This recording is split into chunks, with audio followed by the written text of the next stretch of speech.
Discret depuis sa renonciation, le pape émérite, Benoît XVI, est décédé, ce samedi 31 janvier, à l'âge de 95 ans.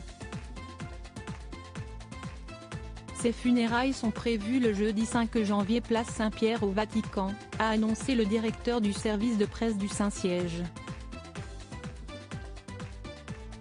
Sa renonciation en 2013 avait pris de tout le monde par surprise, sa disparition un peu moins. L'état de santé de Benoît XVI, gravement malade, inquiétait depuis des jours le Vatican, à commencer par le pape actuel, François, qui partageait de mauvaises nouvelles au sujet de son prédécesseur.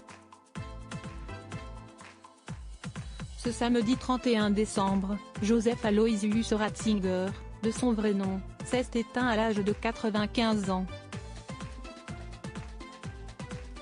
J'ai la douleur de vous annoncer qu'il est décédé aujourd'hui à 9h34, au monastère Mater Ecclesiae, au Vatican, a déclaré le directeur du service de presse du Saint-Siège, Matteo Bruni, dans un communiqué.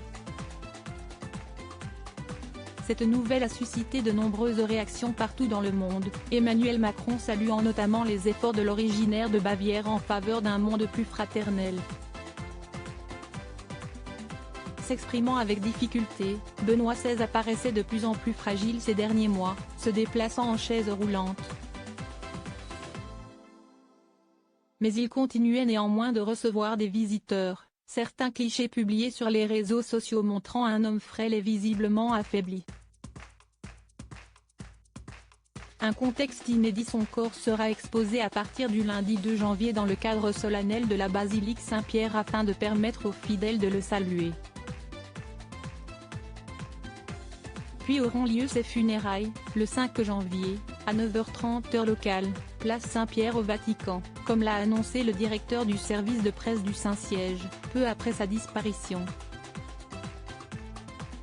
Une cérémonie qui devrait être médiatisée et très suivie dans le monde entier, puisque présidée par le pape actuel, une grande première, alors que le protocole retenu, pas encore officialisé, ne devrait pas déroger aux traditions.